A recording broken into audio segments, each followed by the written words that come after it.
Part 1. Frost and Embers. Olivia Reeves adjusted her camera settings and snapped another photo of the snow-laden pine trees. The Black Ridge Mountain Research Station was everything her editor had promised. Remote, pristine, and perfect for her photo essay on wilderness conservation. The February morning air bit at her cheeks, but the golden light filtering through the forest made the discomfort worthwhile. "Ms. Reeves, the station director asked me to inform you that the weather forecast has changed." The voice behind her was deep and clipped, each word precisely enunciated.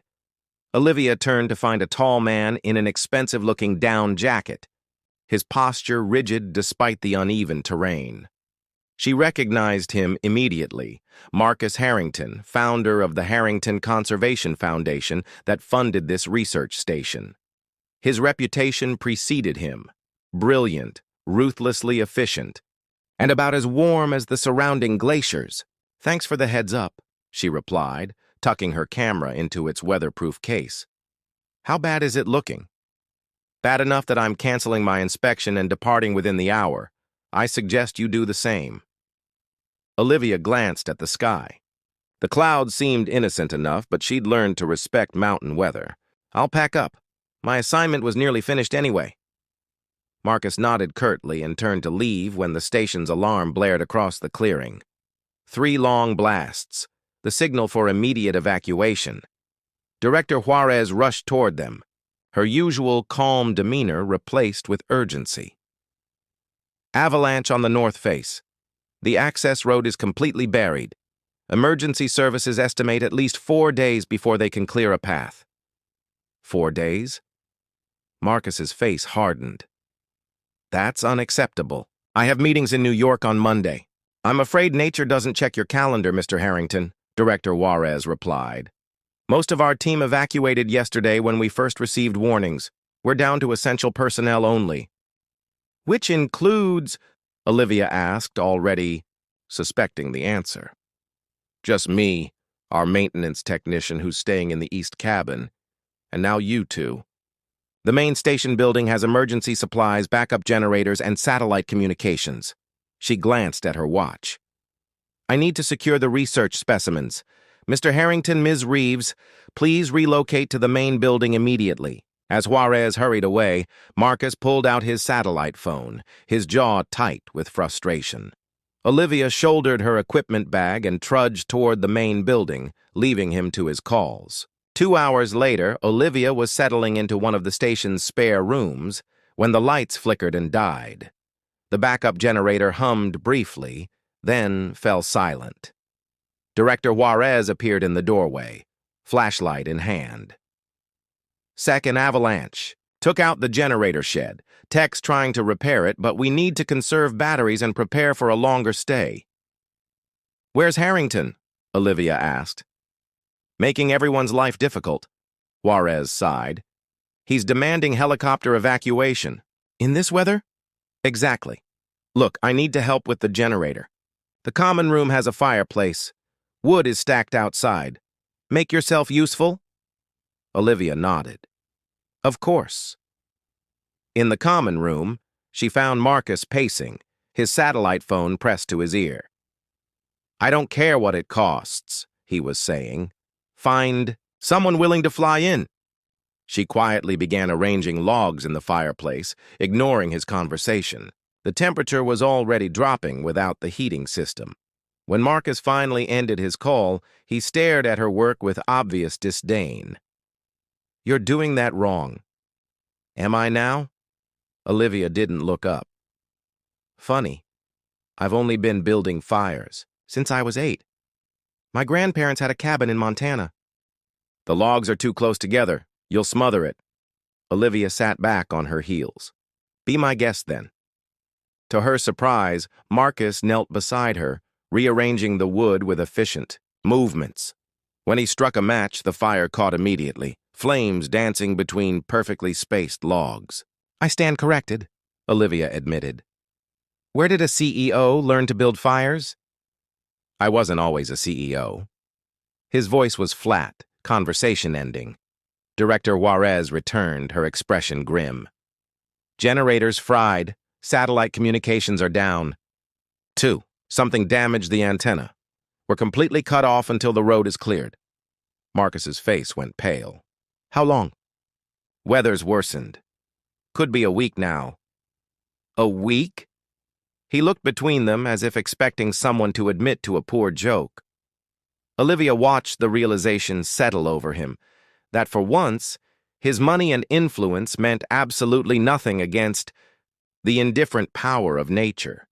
She'd seen that look before on people in the wilderness, that moment when human hierarchies dissolved against the greater context of survival. She stood and dusted off her hands. Well, she said pragmatically, I guess I'll inventory our food supplies. Anyone know how to play chess? Thawing ice. By the third day of their isolation, the research station had settled into an uneasy routine.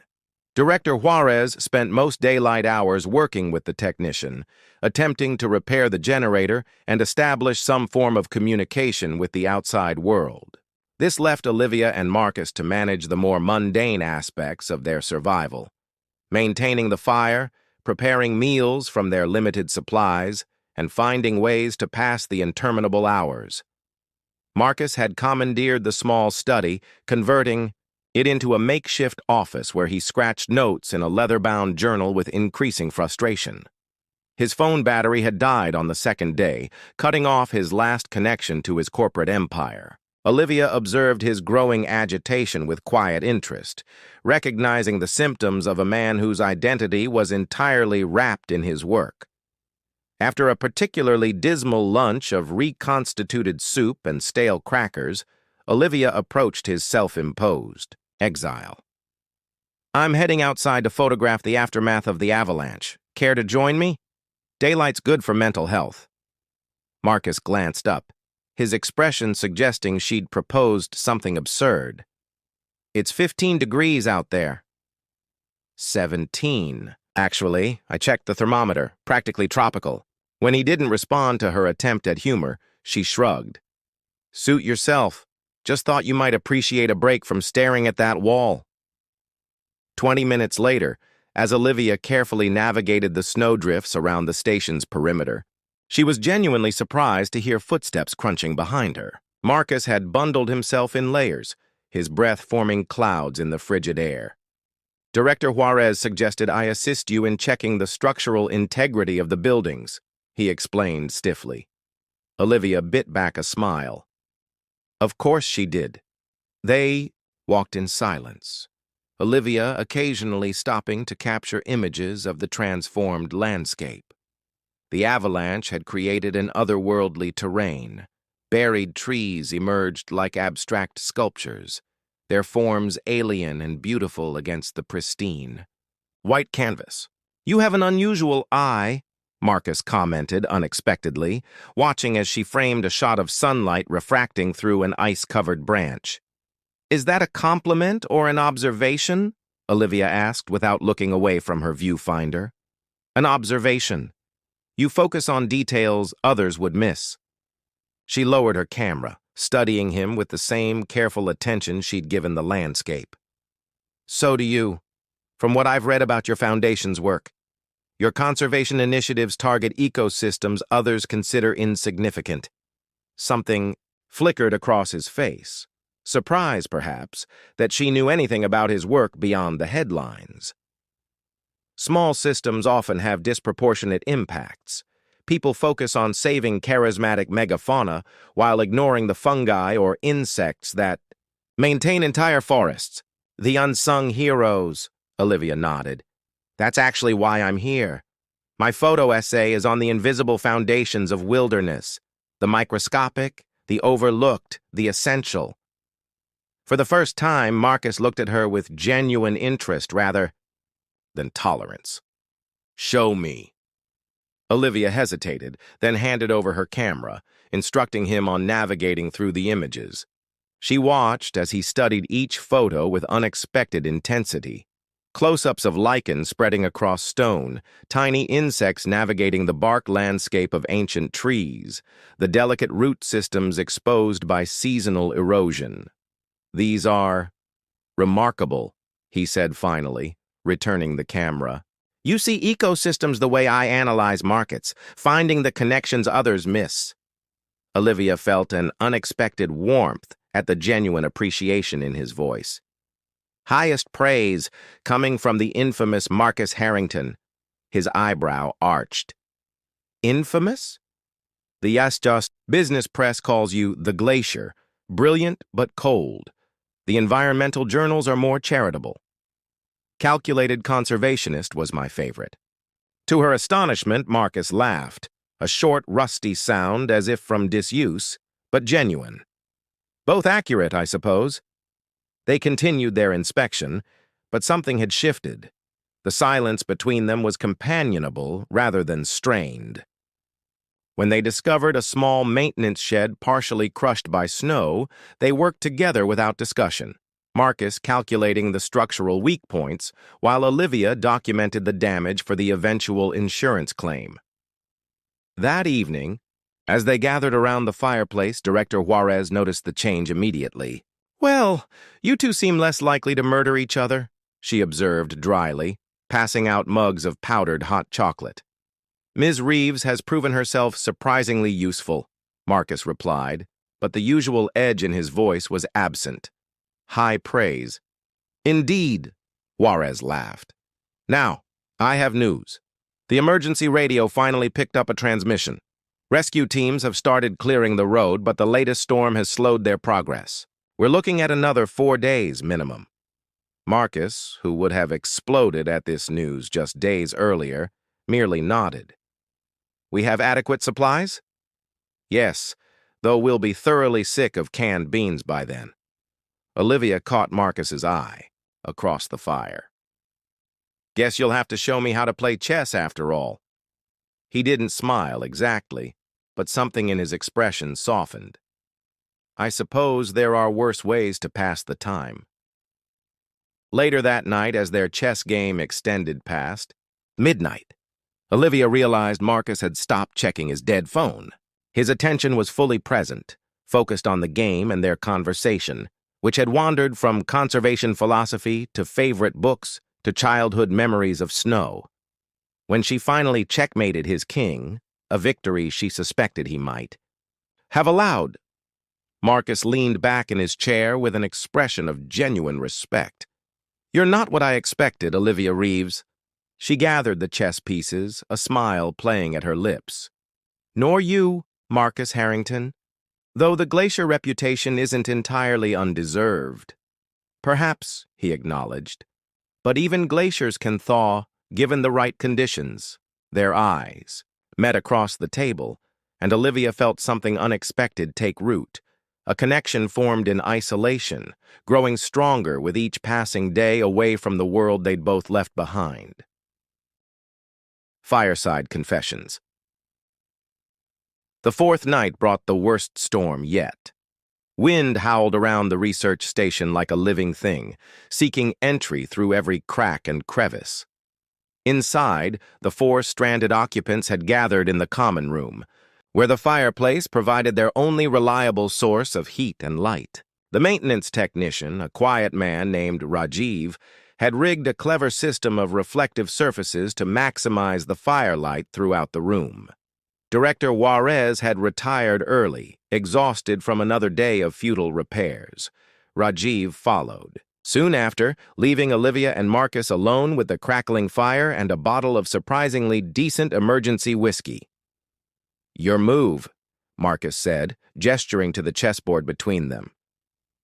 Olivia studied the pieces, though her focus had begun to wander after their third game.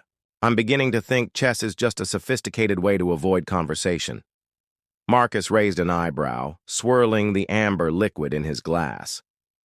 "Most conversation is meaningless social lubrication," says the man who built an empire on investor relations. She moved her knight, knowing it was a mistake even as her fingers left the piece. He captured it immediately. "I built an empire by understanding which conversations matter and which don't." "And which category does this fall into?" Olivia challenged, meeting his gaze directly. Marcus studied her for a long moment, the firelight casting half his face in shadow. Instead of answering, he asked, "Why wildlife photography? With your talent, you could be making 10 times the money shooting celebrities or fashion. Because nature doesn't need me to airbrush its flaws or lie about its age." She smiled faintly. "I spent 2 years in that world after graduating. Hated every minute, the artifice, the egos, the emptiness of it all. Then I took an assignment in the Boundary Waters. 3 weeks in absolute wilderness. Changed everything." "How so?" "I realized I'd been photographing shells, beautiful exteriors hiding hollow centers. In the wild, everything is authentic. A wolf doesn't pretend to be anything but a wolf. There's honesty in that I find necessary." Marcus nodded slowly. My father would have appreciated that perspective. It was the first time he'd mentioned family, and Olivia treaded carefully. "Was he a naturalist?" "A forest ranger, 32 years in Yellowstone." Marcus stared into his whiskey. "He never understood why I left it all for business school. Called it a betrayal of everything he'd taught me. And was it?" The question hung between them, heavier than she'd intended. Marcus set down his glass with deliberate care. "I founded the Harrington Conservation Foundation with my first million. We've preserved over 300,000 acres of critical habitat. My father never acknowledged any of it. He died thinking I'd sold my soul to the corporate devil." Olivia absorbed this, recognizing the pain beneath his matter-of-fact delivery. "Is that why you maintain such a distance? From your work, your foundation?" "What do you mean?" "I researched you before coming here. You're notoriously hands-off with the actual conservation work. This visit was your first to any field station in over 2 years. You donate millions but never get your hands dirty." For a moment, she feared she'd overstepped. Marcus's expression hardened, and he began resetting the chess pieces with methodical precision. "My father believed true conservation required physical connection. Boots on ground, hands in soil. When I chose a different path, he said I'd never understand what was truly at stake because I'd removed myself from the reality of it."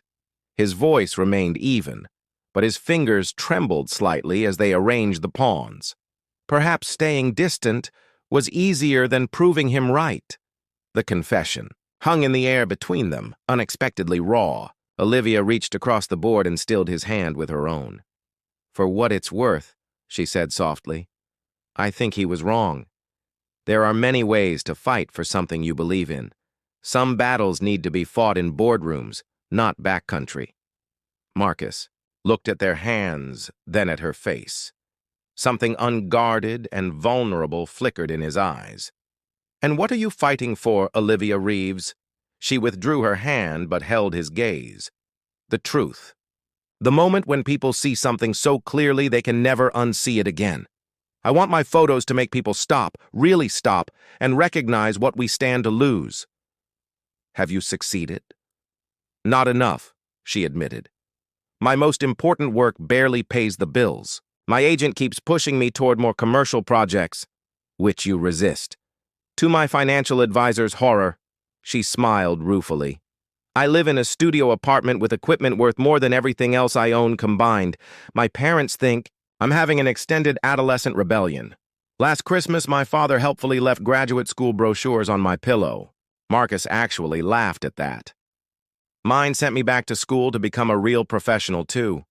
Fathers and their expectations." He trailed off, then added quietly, "The last thing my father said to me was that I'd chosen profit over purpose. He died before I could prove otherwise." "Is that what drives you? Proving him wrong?" "It was," Marcus acknowledged after a long pause. "Now, I'm not so sure. These past few days—" He gestured vaguely at their surroundings. "Being stranded here, disconnected from everything I've built, I've realized how little of it feels like mine anymore." Olivia leaned forward. "What do you mean?" "The foundation has become exactly what my father feared, efficient, effective, but antiseptic. We preserve land without ever truly connecting to it." He met her eyes. Until I walked with you today, I hadn't really looked at a forest in years. I'd forgotten how it felt. And how does it feel? She asked softly. Marcus stared into the fire, the flames reflecting in his eyes. Like remembering something essential I'd forced myself to forget. They sat in silence as the logs settled in the fireplace, sending a shower of sparks up the chimney.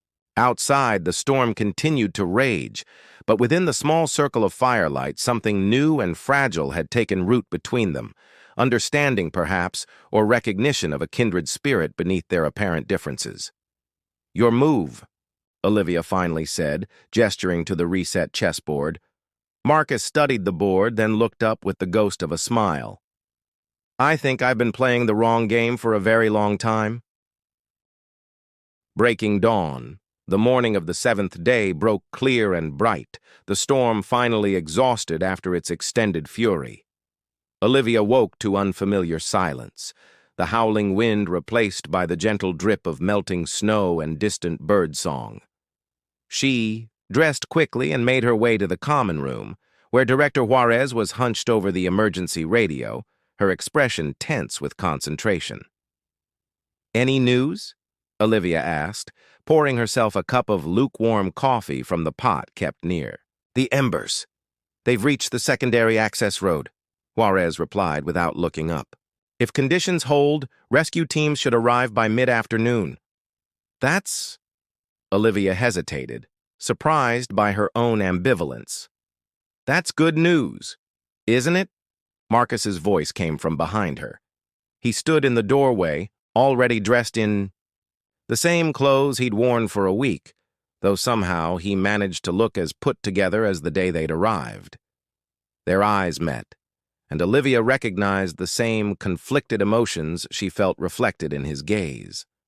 They'd spent nearly every waking hour together for the past week, moving from wary strangers to reluctant allies to something neither seemed ready to define. Now, with rescue imminent, reality loomed large on the horizon. "I should document the damage before they arrive," Olivia said, reaching for her camera bag. "For your insurance claim." "I'll accompany you," Marcus replied. "Director, will you notify us when you have further updates?" Juarez glanced between them, her expression knowing. "Of course, Mr. Harrington." Outside, the transformation was stunning. Sunlight glittered across the snow-covered landscape, turning the destruction into something almost magical. They walked in silence for several minutes, following the path they'd cleared over the past days. "My assistant will have rescheduled all my meetings," Marcus said abruptly. "When we return, I'll have approximately 72 hours of crisis management before things stabilize." Olivia nodded, understanding what he wasn't saying.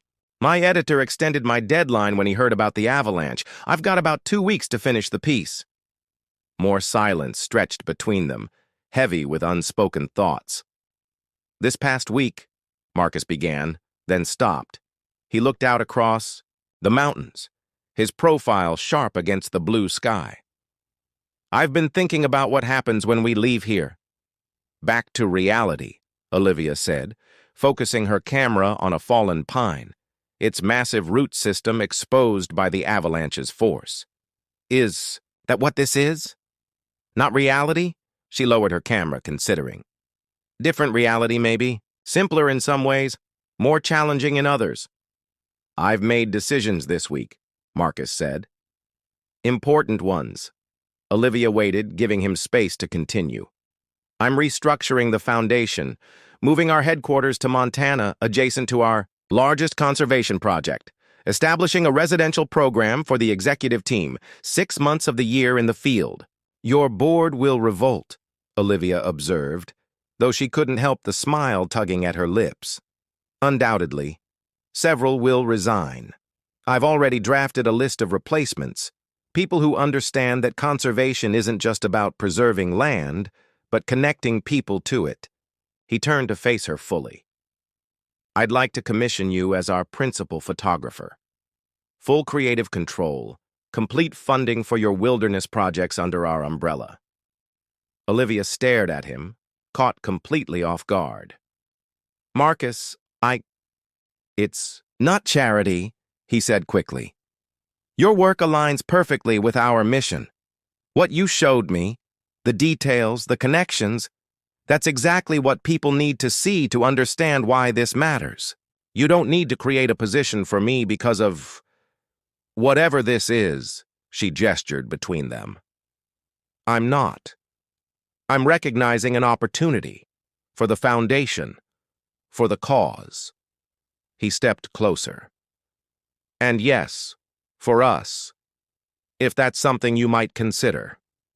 Before she could respond, a distant mechanical roar broke the mountain silence. They both turned to see a convoy of snow-clearing vehicles cresting the ridge, their bright orange bodies stark against the white landscape.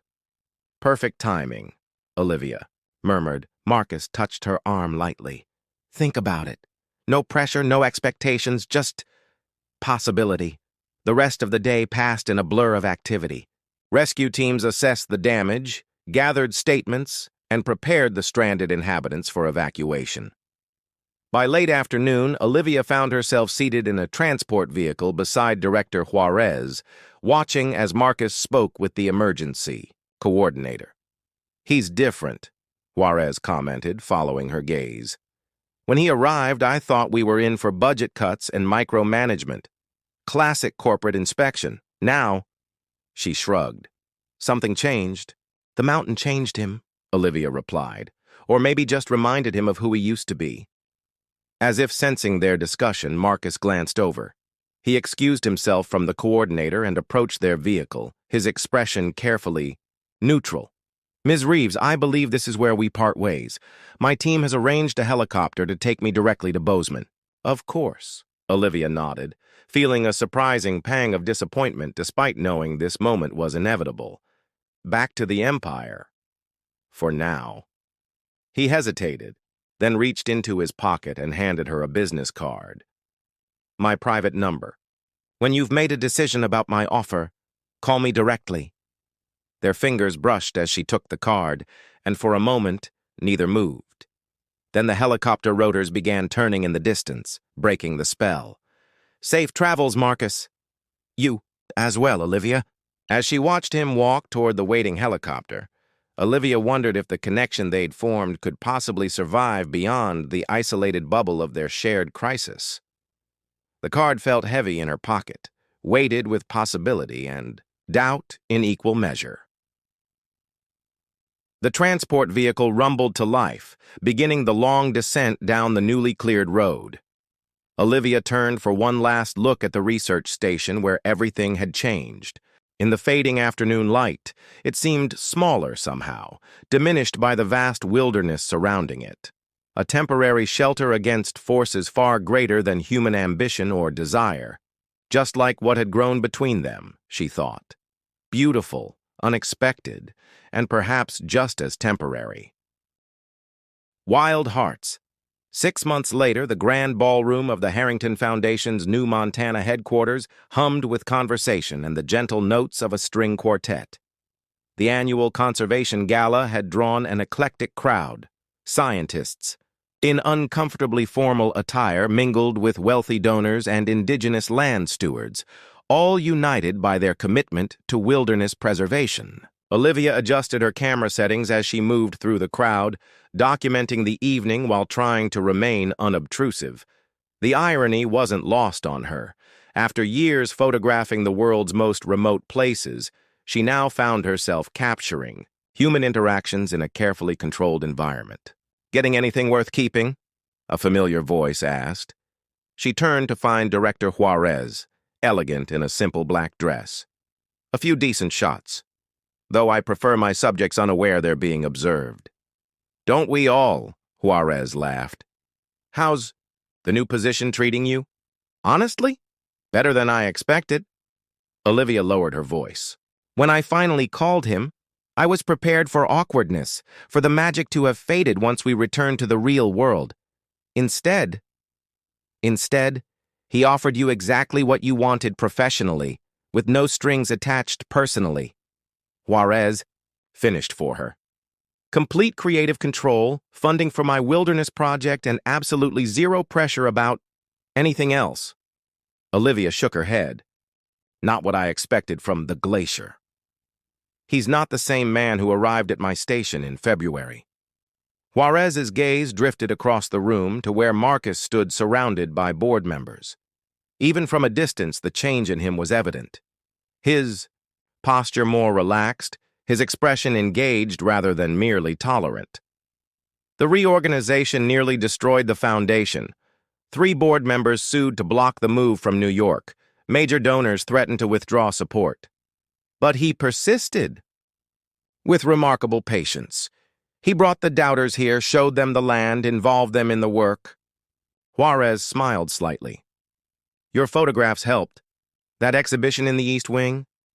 I've watched hardened business executives stand before those images with tears in their eyes. Olivia felt a flush of pride.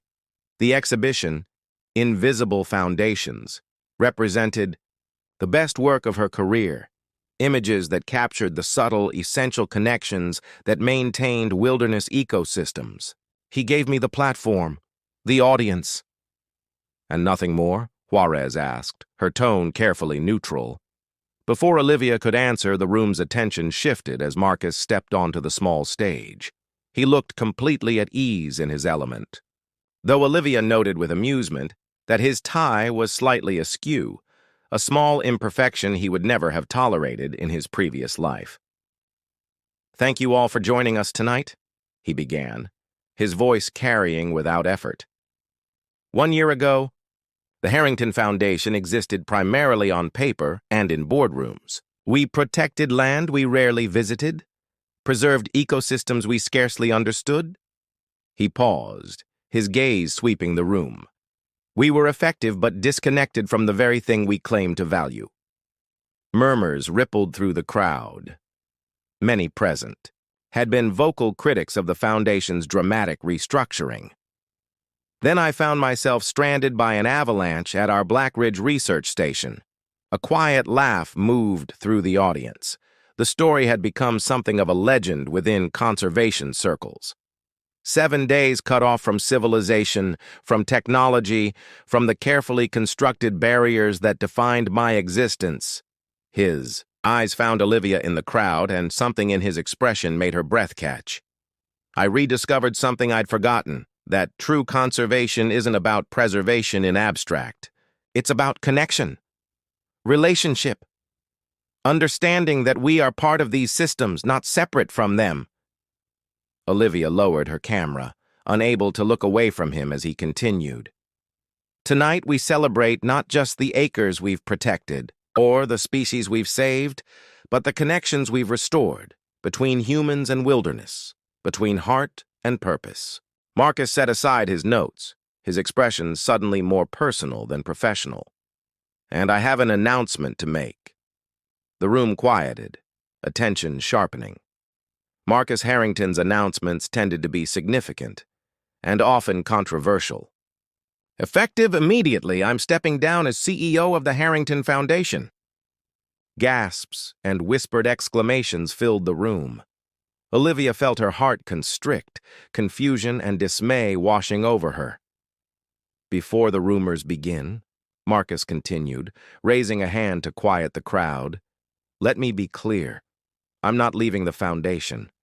I'm simply changing my role to something more hands-on. A smile touched his lips. I'll be leading our new field immersion program, taking our donors and partners into the wilderness to experience firsthand what we're fighting to protect. Relief flooded through Olivia, followed quickly by understanding. This was the culmination of everything he'd been working toward since their return. Not just restructuring the foundation, but reimagining his own place within it.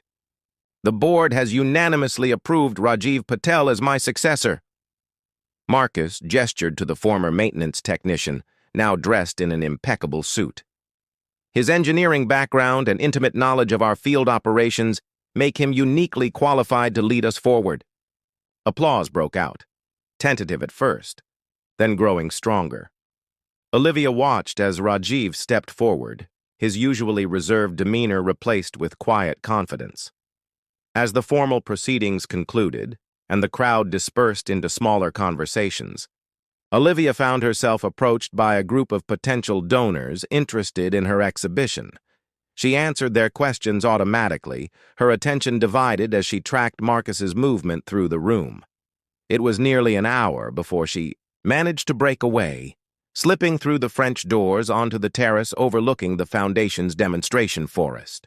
The night air carried the scent of pine and loamy earth, a welcome respite from the perfumed confines of the ballroom. "Escaping your admirers?" Marcus's voice came from the shadows. He stood at the balustrade, jacket discarded, tie loosened. Further. "Look who's talking," she replied, moving to stand beside him. "That was quite an announcement." "Too dramatic?" "From anyone else, maybe. From you, it was practically restrained." She studied his profile in the moonlight. "You didn't? Tell me." "I wanted it to be official before I said anything. The board only confirmed this morning." Olivia nodded, accepting this. "Field immersion program? That's a fancy name for taking rich people camping." Marcus laughed, the sound no longer rusty, with disuse. "Essentially, yes. Though with rather more scientific rigor and slightly better food than our avalanche adventure. Rajiv will make an excellent CEO." "Better than I ever was," Marcus agreed readily. "He understands both the science and the business, and he genuinely likes people, which was never my strong suit. So I've heard." Olivia turned to face him fully. "Why the change, Marcus? Really?" He was quiet for a long moment, considering his answer. "Do you remember what you said to me that night by the fire? About my father believing true conservation required physical connection?" "I remember." He was right. These past months, leading site visits, getting my hands dirty again, I've felt more aligned with my purpose than I have in decades. Marcus looked down at his hands, which bore calluses they hadn't 6 months ago. "The Foundation doesn't need another executive. It needs people who can translate between worlds, who understand both the boardroom and the backcountry. And that's you." "I hope so." He turned to her, his expression suddenly vulnerable in a way she'd only seen once before, during those isolated days in the mountains.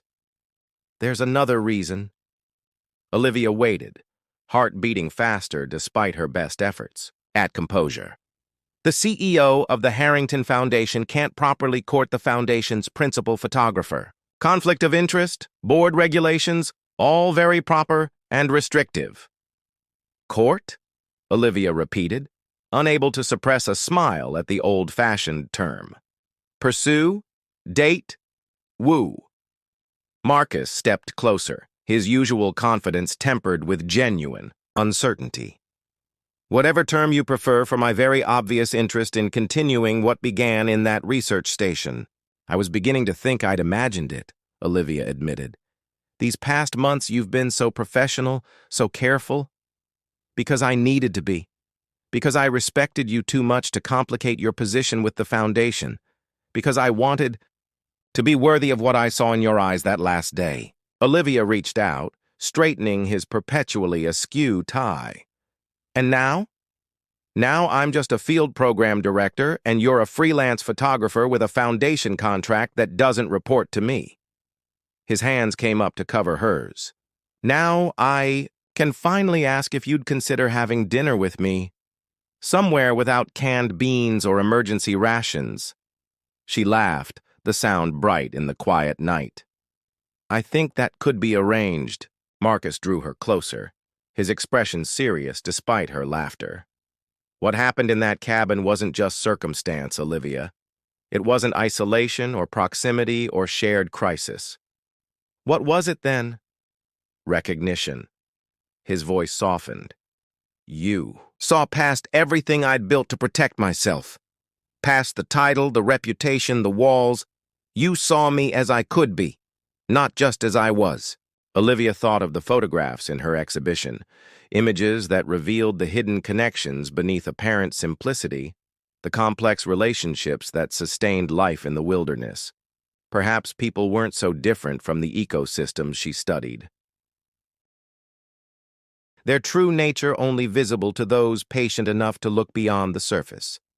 The famous conservationist and the wildlife photographer, she mused. The media will call it unlikely. Marcus smiled, echoing words she'd heard in another context. Entirely. I prefer to think of it as inevitable, like finding shelter in an unexpected storm.